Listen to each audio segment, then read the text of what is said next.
আজ আমরা G N Davy এর লেখা after amnesia tradition and changes in Indian Literary criticism এর কথা জানব।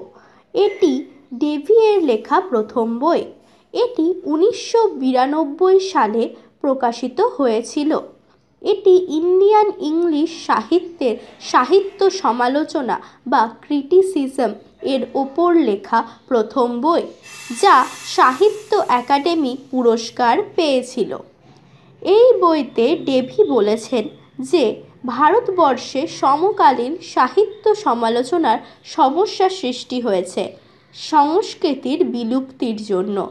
তিনি এই মত প্রকাশ করেছেন যে একটি বেশি ভালো ঐতিহাসিক দৃষ্টিভঙ্গি পাশ্চাত্য সমালোচনা ও সংস্কৃত কাব্যতত্ত্ব এর অনুসরণ থেকে সাহিত্য সমালোচনাকে মুক্তি দেবে। তিনি স্বদেশী আনায় গুরুত্ব আরোপের কথা বলেছেন।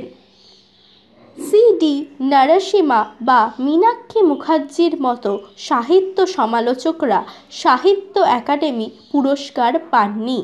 সেদিক দিয়ে বিচার করলে জি এন ডেভি বইটি বিশেষভাবে গুরুত্বপূর্ণ। আলোচনাটি এখানেই শেষ হলো। সবাইকে ধন্যবাদ।